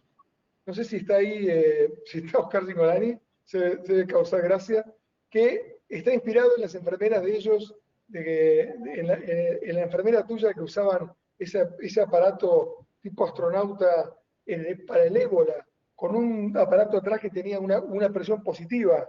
No sé si lo siguen usando o si lo estás usando. Estamos probando las máscaras de snorkel con un filtro de aparato respirador de arriba. Se adapta la parte de snorkel de arriba y se pone un filtro de un respirador. Estamos probando. Sí, Martín, sí, nosotros seguimos usando esas máscaras con filtros en las unidades de COVID. Y también adhiero con vos que yo que hago transesofágicos todos los lunes, simplemente uso el visor de plástico, ese que vos conocés bien, con una N95, y teniendo los recaudos necesarios, con eso es suficiente. Lo mismo para los ecoestrés y demás. Y sí, me parece bien lo del snorkel que vos decís, es un equivalente a la máscara con filtro y con presión positiva que nosotros utilizamos en las unidades de COVID. Aprovechando que el doctor Oscar tomó la palabra, comentar que CICIAC y su gremio se preocupó mucho por la ecocardiografía de esfuerzo, inclusive emitió unas recomendaciones. Y en la actualidad en algunos centros, como el de su servidor en la ciudad de Monterrey, primero tiene que estar testeado el paciente para poderle hacer ecoesfuerzo, prueba de esfuerzo, transesofágico, etc. ¿Estamos haciendo mal, entonces? ¿Nos hemos quedado corto, doctor Cingolani? Esto que usted comentó, que dijo que Martín con su presentación ha ido más allá de... Sabemos que las guías siempre son recomendaciones o guías posteriores a la clínica, a la práctica. En ese sentido, en el Johns Hopkins, en su medio en donde usted se mueve en estos momentos, ¿qué recomendación daría? ¿Qué nos diría para solventar esto mientras nos hacemos del EPA, del VC, del ozono o estas tecnologías que nos muestra Martín? ¿Cuál es el diagnóstico situacional de este punto de la ecocardiografía de estrés en este momento, puesto que CISIAC es de imágenes? No sé si quedó claro en la pregunta. Sí, nosotros bajamos mucho el volumen de ecocardiografía de estrés y de estudios también al principio de la pandemia, cuando pegó el pico máximo aquí en Baltimore. Y testeamos a todos. Y aquellos que, por lo general, hacemos aquellos que testean negativo. Los que testean positivo no son los que los traemos al hospital a testear. Claro está que a veces, hoy por hoy no hemos encontrado alguien que testee positivo y que realmente tenga una indicación suficiente para hacer un ecoestrés. De hecho, tratamos de no hacerlos hacer ejercicio en el momento, durante el tiempo que son positivos. Así que si son positivos y tienen síndrome coronario, directamente hacemos tomografía computada o hacemos cateterismo coronario, pero no hacemos ecoestrés. Y todos los pacientes, hoy por hoy en Hopkins, que hacen cualquier procedimiento ambulatorio, son testeados. No vemos pacientes que no sean testeados previamente. Esas son las recomendaciones que estamos usando nosotros, más allá de la ecocardiografía. Y eso nos ha hecho tener un laboratorio de ecocardiografía con prácticamente ningún caso reportado de los técnicos o de los médicos que hacen ecocardiografía. Y también, debo decir, tenemos separados los equipos que usamos para las unidades de COVID, que no salen de las unidades de COVID, y el eco se hace en ese lugar, y los ecos que están en el laboratorio de ecocardiografía, donde baja el paciente a hacerse la ecocardiografía. Los que bajan al laboratorio de ecocardiografía son aquellos que son COVID negativos. Los que son COVID positivos en el hospital, hay una máquina en la unidad de COVID, en las unidades de COVID, en donde hacemos el eco con la misma máquina en ese lugar.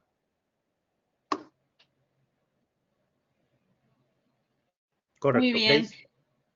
Se están sumando varias preguntas, comentarios. Acá hay uno del doctor Rodrigo Hernández, al cual le damos la bienvenida, que está con nosotros.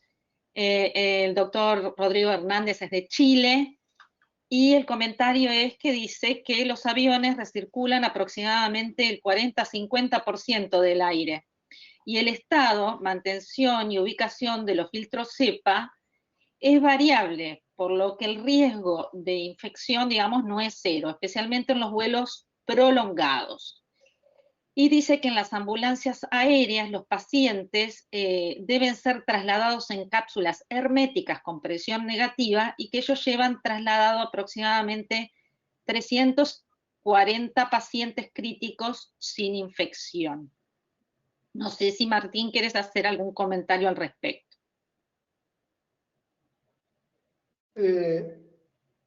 Sí, bueno, Rodrigo es una autoridad. Creo que si hay una autoridad aeronáutica en este chat es Rodrigo. No, por supuesto, a ver, Rodrigo lo que dice tiene razón, el 50% circula, no todo. Viene de afuera y el 50% se recircula por dentro, eso está bien. Yo me voy a las evidencias clínicas fundamentalmente. Yo entiendo, Rodrigo lo que dice tiene razón, nunca va a haber 0%. De hecho, se contagiaron 2. Pero evidentemente cuando yo fui a investigar, yo partí de la base que la aerosolización de los tripulantes de cabina iba a dar una altísima tasa de contagio. No fui a buscar pocos, me sorprendí. Y por eso me puse a investigar. Porque dije, ¿cómo fue esto? En un avión, la gente tosiendo, tiene que haber mucho aerosol. Yo fui a buscar exactamente al revés, fui a buscar la inversa. Dije, debe haber mucho aerosol en el avión y todas las azafatas están todas contagiadas. Y fue al revés. Fue al revés acá, en el IATA, que IATA es una especie de asociación internacional aeronáutica, también los datos son bajísimos, en fin, están saliendo datos por todos lados. Son bajos para lo que uno creía, por supuesto que hay.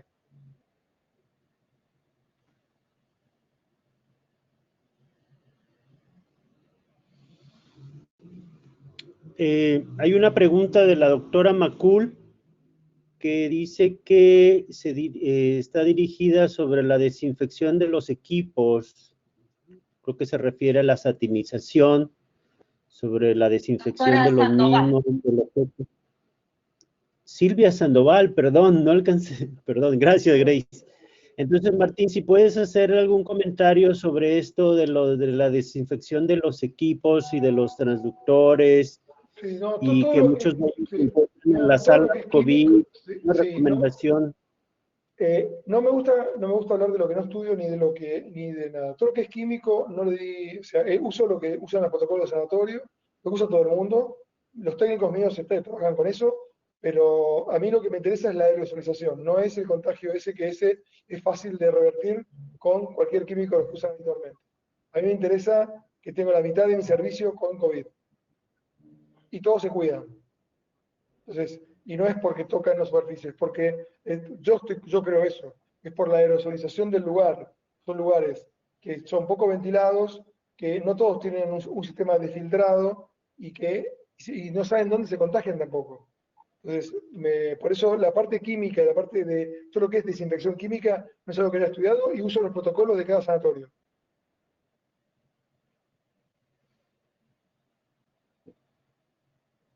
Muy bien, Martín. Bueno, tenemos... sí. Tenemos una pregunta para... Adelante, Chema. Bueno, sí, ya tenemos indicaciones de elaborar las dos últimas preguntas, y una de ellas es en relación a que, Martín, a ver, con esta tecnología que nos has mostrado, ¿consideras que es necesario ya tenerla? ¿La recomiendas? Y en un mapa mundi, tú que estás metido en este extraordinario tema que nos has motivado, ¿quiénes más tienen esta tecnología? ¿Quiénes más lo han puesto? Si alguna vez, por ejemplo, yo estudié econavegador, sabía quiénes en el mundo tenían econavegador, tantos de Estados Unidos, tanto de acá y acá y acá. Entonces, en ese sentido, si esto se está popularizando, si ya hay otros centros aparte de la ciudad de ustedes donde radicas, y si en este momento nos recomiendas que pasemos a esta fase para evitar esta tercera vía de contagio en nuestros centros de diagnóstico cardiovascular. Sí. A ver, la recomendación, obviamente, si yo lo uso, lo voy a recomendar siempre porque yo estoy convencido de lo que estoy diciendo. Eso por un lado. Segundo, el tema del contagio por aerosol, hoy creo que ya es una realidad tan grande que es imposible decir o pensar que en el futuro, si no existe una vacuna, como hablaba recién, Oski, creo que es el más indicado para hablar de vacunas, si no existiera algo así y que realmente saque al mundo del virus como fue con la viruela, vamos a seguir con esto, ya no sé vamos a ver qué pasa con el invierno cuando todos se encierran de vuelta. El virus no está afuera. Entonces, encerrar de vuelta a todo el mundo en Europa y en Estados Unidos, con el frío, vamos a ver realmente qué es lo que ocurre, y creo que ahí estamos aprendiendo porque estamos viendo la película de ellos, en parte. Así que yo te diría que yo veo un futuro donde vos vayas a un lugar que, si esto no cambia, vas a un lugar cardioseguro porque sabés que hay un señor que te va a chocar si tienes un paro cardíaco. Y si te dicen que es aire bioseguro, o aire seguro, o como quieras llamarlo, no sé, como quieras llamarlo, también. Voy a ir a un lugar donde me estén filtrando el aire. Y sí, al restaurante ese voy a ir a ese. Y si tengo que hacer una prueba de esfuerzo, o voy a un gimnasio, o hay un centro cardiológico que me dice que tiene esto, y solamente voy a ir ahí. porque si entiendo esto, por supuesto que esto no es masivo, por eso las políticas públicas son tan diferentes a lo que uno habla. Cuando el CDC saca de golpe en 24 horas que le están recomendando filtros, lo saca porque no se puede dar a toda la población. Es como en Argentina diga, bueno, todo el mundo usa el filtro. Imposible. Entonces, ¿quién lo va a usar? ¿Quién puede? No quien quiere. Quien tiene $100, $200 para gastar. Lo que cuesta un filtro de estos. Un poco más, depende del sistema. O una luz, más o menos. Entonces, yo puedo recomendarlo desde mi lugar, desde mi mundo, desde mi burbuja, desde mi aerosol. Pero no podría ser justo decir a todo el mundo porque eso sería un gasto enorme. Sí creo que vamos a eso en el futuro. Creo que en el futuro vamos Es a decir, eso. considerar que poco a poco esta tecnología y este tema y esta utilidad de la misma va a ir permeando, va a ir, Sí. va a Chema, te ir digo este una sola propósito cosa, de Chema. presentación, yo creo que Chema, vos tenías antes una cámara de fotos por un lado, una agenda por otro, tenías una filmadora por otro, un teléfono por otro, hoy tenés todo acá. ¿Es así? Bueno, sí, me queda claro. en el futuro me imagino lo mismo. No sé si me entendés. Todo en un mismo lugar. Perfecto. Calor, frío, Queda pepa, todo. muy bien, muchas gracias, Martín. Grace. Bueno, nos vamos quedando con poco tiempo, así que yo quería hacer una acotación o una pregunta, si se quiere, o como para que Martín lo explique, porque la charla estuvo muy completa, pero quería un poco, Martín, si podés puntualizar, digamos, porque durante muchísimos años se creyeron que los aerosoles eran solo, como vos dijiste muy bien, los menores de 5 micras, y ahora se sabe que no, que son los menores de 100 micras también. Con respecto a la cantidad, digamos, de virus, que sabemos que no están desnudos, que están en aerosoles, etcétera, vos pensás, o sea, según lo que estudiaste, ¿la cantidad de virus depende del tamaño de la gota de aerosol o eso solamente es un mito? Quería que lo expliques un poquito, si se puede. No, por ahí lo puedes explicar vos más que yo, eso porque hemos hablado mejor. Sí, es una pregunta muy, muy interesante porque es la inversa. Aparentemente habría más concentración de virus en los aerosoles más chicos que los aerosoles más grandes. Son hipótesis, la verdad que hay cosas que hay un lugar donde hay hipótesis y como eso que, fíjate vos que en el JAMA, vos dijiste recién, el virus no está solo, no está mudo, y en el JAMA salió el dibujo en teoría y lo ponen como incorrecto después, es decir, nos estamos diciendo y desdiciendo permanentemente. Aparentemente los aerosoles más chicos tendrían mayor concentración. La pregunta viene es por qué, y es un problema de una cuestión física que todavía no queda tan clara. A mí no me queda tan claro todavía. Yo, si me permitís, Grace, me gustaría contarles algo que es una pregunta que puede ser también, es si hacemos una semejanza con los contaminantes ambientales. Si pensamos que Italia está en el Valle del Po, que es un lugar, es el mayor contaminado, el área más contaminada de Europa, y una cuarta contaminada en el mundo, porque está cerrada por la cordillera o por la precordillera, entonces tiene muy poca ventilación. Si pensamos que en el momento del pico de pandemia en el norte de Italia, en el Valle del Po, tenían el pico de contagio. Si los científicos italianos están seguros, están convencidos que no hay otra forma de explicar esto porque que la contaminación ambiental sea un carrier del virus, que arrastra el virus también y que a mayor contaminación, mayor virus. Esto la gente de Estados Unidos no lo dice, no sé si tienes alguna opinión, Oscar, vos, por lo menos hablando con Milton y hablando con Jiménez, ellos no consideran, ellos no están seguros por lo menos, no dicen ni que sí ni que no. Los italianos están convencidos de que la ciudad con mayor contaminación tiene mayor tasa de infectividad, por supuesto mayor mortalidad, porque tiene mayor enfermedad pulmonar, eso es obvio. Pero la pregunta es si tiene más tasa de infección. Si el hecho de que el aire esté ocupado por micropartículas o por partículas de contaminación ambiental hace o que sean carriers o que favorezcan a las otras. Vos lo viviste en Estados Unidos. A simple observación, Nueva York se incendió y no California tanto. Y no Miami tanto. O sea, las ciudades que se han incendiado habitualmente son ciudades, mucha gente, ciudades poco ventiladas o menos ventiladas, y edificios inclusive, no es lo mismo Nueva York, que todo es, no se abren las ventanas, que California, que debe ser todo abierto. Oscar, me estoy metiendo en un tema que por ahí vos podés opinar mejor que yo.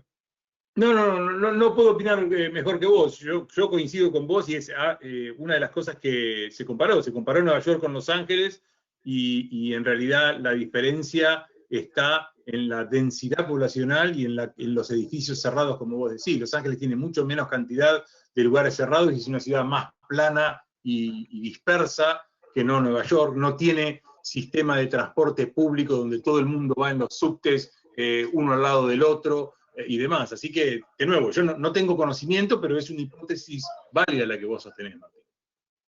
Vos, no hay nada que pues, pueda llegar a pensar que la contaminación ambiental tiene un puente con el contagio, con el mayor contagio. ¿No hay manera de enlazar eso? No sé, no sabría, sinceramente no sabría decirte. Bueno, yo creo que ahora seguramente los científicos ambientales que están estudiando esto precisamente lo van a ver ahora en invierno y es un poco lo que también tiene que ver con cuánto uno cree en los aerosoles y en qué está compuesto el aerosol también. Si yo creo en un aerosol de contaminación por transmisión viral, también podría creer que un aerosol de contaminación ambiental me traslade algo. Por eso, bueno, todo esto se va a ver ahora. No hay respuesta ahora para esto. Es un tema muy apasionante, muy apasionante. Me parece que uno de los problemas que hubo en el mundo, lo vuelvo a decir, es que en la mesa de la pandemia se sentaron solamente una especialidad.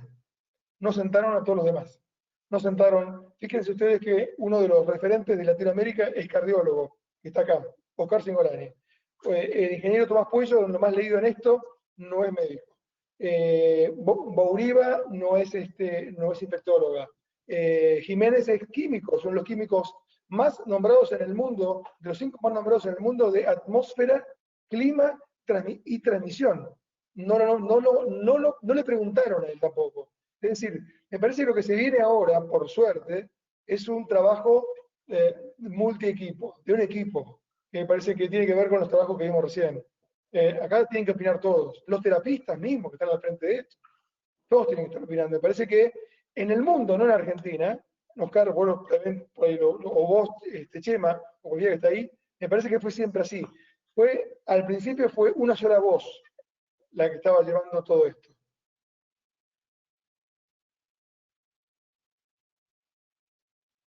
Chema. Bueno, Chema, te pregunto, no sé, Martín, si le querés contar.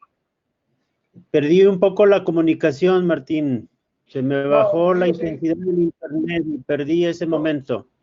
Un poco lo que recién me estaba preguntando Silvia Majul, que me decía, ¿qué opinan los infectólogos de los equipos EPA? Los infectólogos, conozco infectólogos que son buenísimos, que son todos conocemos gente muy buena, y cardiólogos buenos, sino todo el mundo conoce todo. El grupo de infectología global en el mundo, me parece que tomó la posta, que está bien, porque obviamente es un tema de ellos, pero me parece que dejaron de escuchar a la gente que estaba alrededor. Esto pasó en todo el mundo. Yo te pregunto si en México pasó lo mismo. Pues sí, esperemos que toda esta información y toda esta tecnología permee, y creo que ha sembrado, al menos en el gremio de CICIAC, una interrogante y una motivación para nosotros cambiar el chip, cambiar el switch y empezar a pensar en ella. Muchas gracias por ello, Martín. No, por favor. Por lo menos que esto sirva como un disparador. Siempre en los congresos nuestros decimos lo mismo. Muchos de ustedes han estado y uno expone una idea, pero en el fondo termina siendo un disparador. No sé si tengo razón o no tengo razón, pero por lo menos la casa de ir pensando cosas, hipótesis, cosas nuevas, abrir la cabeza, porque a la humanidad se le escapó algo. En el siglo XXI, después de vivido SARS-1, de vivir el MERS, de vivir lo que vivimos, en el siglo XXI no podemos controlar la pandemia. algo se escapó. O en la aerotransmisión, no sé. Para mí, parte es la aerotransmisión. Para otros será otra cosa. Algo se nos escapó como humanidad. Bueno, Martín, extraordinaria charla, impactante. Oscar, muchas gracias por tus enormes comentarios. Graciela, doctor Hernández, realmente extraordinarios los comentarios. Hay más cosas para hacer, pero ya llevamos 1 hora y 45, realmente de una conferencia y un webinar extraordinario. Como dijimos en el principio de la charla, tenemos que aprender a convivir con esta pandemia todavía y hay mucho más que vamos a aprender. Muchas gracias a todos y quiero invitar al doctor Ricardo Piñatelli, nuestro presidente, a que por favor cierre la sesión. Muchas gracias de corazón a todos ustedes. Realmente ha sido extraordinario lo que hemos aprendido. ¿Me escuchan? Sí, sí. ¿Qué tal? Muy buenas tardes. Muchísimas gracias. Bueno, desde ya mis felicitaciones a los exponentes, moderadores y al doctor Cingolani. Antes de cerrar, quisiera hacer una reflexión acerca de lo que nos está pasando. Estos últimos meses han sido sin duda uno de los periodos más extraños de nuestras vidas. La pandemia ha impactado en nosotros personalmente y como equipo CISIAC de una manera mucho más de lo que habíamos imaginado. Creo que CISIAC y todos nosotros tuvimos que adaptarnos a trabajar en modo emergencia, en un corto plazo siempre todo y sin un final real a la vista. Personalmente creía que esto volveríamos en lo habitual en 3 o 4 semanas. Hemos y estamos aprendiendo todos los días acerca de tecnologías virtuales como Skype, Zoom, Teams, GoToGoMeeting, grabar las presentaciones ahora en PowerPoint y todas estas demandas crecen. Tengo que decir que todavía es raro cuando voy a uno de estos meetings decir, ¿trabajará esta vez? ¿Qué problema voy a tener?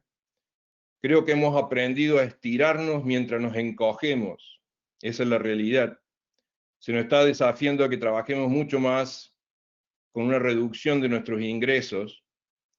Todo esto ha ocurrido mientras nos preocupamos por la salud nuestra, de nuestra familia, parientes, hijos. Algunos de nosotros hemos tenido que cambiar la rutina, por ejemplo, volver temprano para cuidar hijos, cuidar nietos que no tienen colegio. Vacaciones, bueno, las hemos tenido que cancelar. Hemos visto queridos amigos partir debido al accionar del virus. Pero pese a todo esto, todavía estamos en pie.